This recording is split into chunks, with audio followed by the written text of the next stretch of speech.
Hello students! In this occasion, we are going to learn about cause and effect. Yaps, kali ini kita akan belajar materi tentang cause dan effect. Kata cause and effect sebenarnya merupakan kata yang sangat familiar, di mana di dalam bahasa Indonesia, cause berarti penyebab dan effect berarti akibat. Nah, dalam video ini kita akan lebih lengkap membahas tentang hubungan atau relationship antara cause dan effect di dalam sebuah kalimat. So, let's check it out the video. Well, student, kita akan bahas satu persatu pengertian dari cause and effect. Ya, cause di sini mempunyai definisi the reason or motive for an action, yakni alasan atau motif dari sebuah aksi.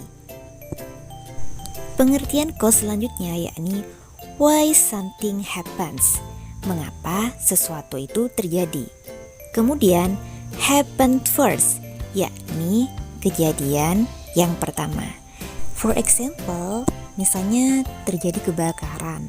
Nah, apa penyebab dari terjadinya kebakaran atau kejadian pertama yang bisa menyebabkan kebakaran itu masuk ke dalam definisi cause.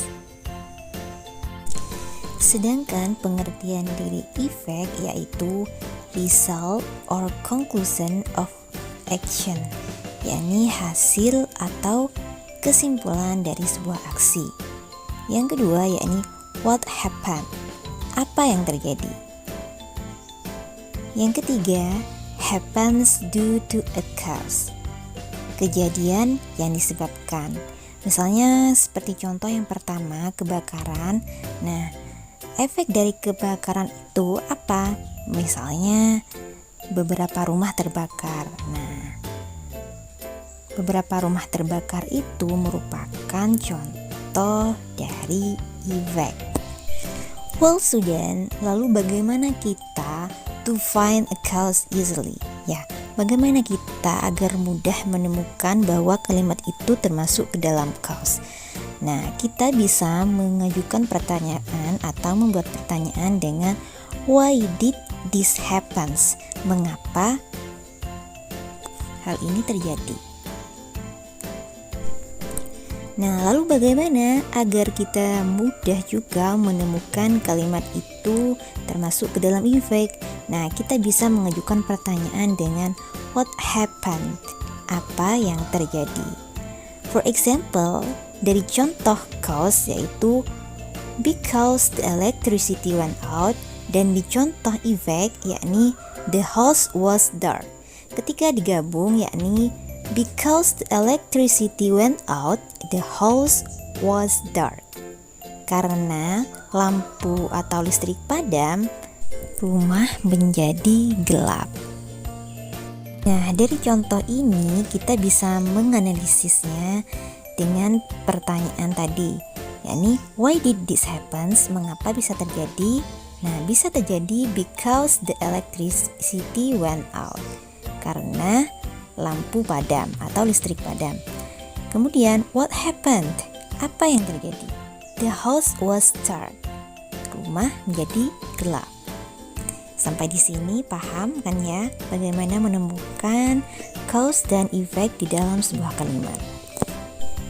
Pada cause juga di sini ada beberapa signal words atau kata hubung, yakni diantaranya because, since, the reason for, created by, contributed to. Well, student, ketika ada sebuah kalimat diawali oleh signal word tersebut, maka dipastikan itu adalah bagian dari cause. Sedangkan signal words atau kata hubung dari effect itu biasanya menggunakan as a result, then, for this reason, finally, in order to. Nah, Ketika ada sebuah kalimat diawali dengan signal word tersebut, maka dipastikan itu termasuk ke dalam efek. Bagaimana? Do you understand? Well, student, kita lanjut pada some examples of cause and effect relationship. Yang pertama, the yard look nice since Sigit mowed and rake decrease. Lapangan terlihat bagus karena Sigit memotong dan membersihkan rumput. Dari kalimat tersebut, kita bisa menentukan mana yang cause dan mana yang effect.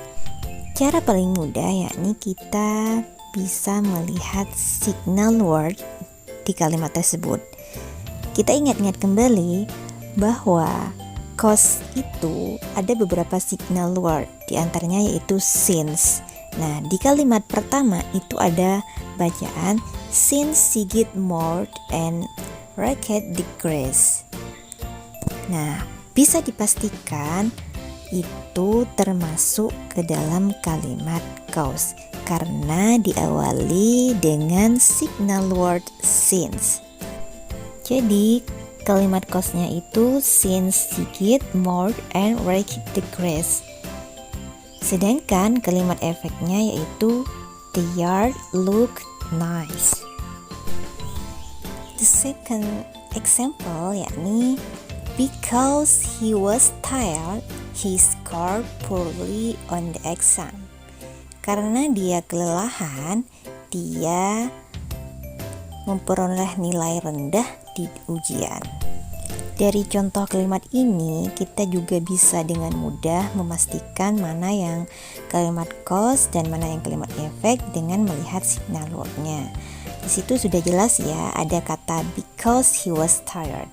Jadi otomatis kalimat tersebut itu termasuk ke dalam cause, sedangkan he scored poorly on the exam itu termasuk ke dalam efek. Ya, jadi karena dia kelelahan, akhirnya efeknya dia mendapatkan nilai rendah di ujian. So student, hal yang paling mudah memang untuk menentukan mana kalimat cause dan mana kalimat efek itu dengan memperhatikan signal words-nya. Well student, kita lanjut pada structure of cause and effect. Ya, susunan dari cause dan effect. Hal yang perlu kalian perhatikan di sini, aturan pertama, ketika ada signal word due to, owing to, because of, thanks to, are followed by noun. Itu biasanya diikuti oleh noun. Sedangkan because, since, as, for, as a result of, are followed by verb. Biasanya itu diikuti oleh verb atau kata kerja.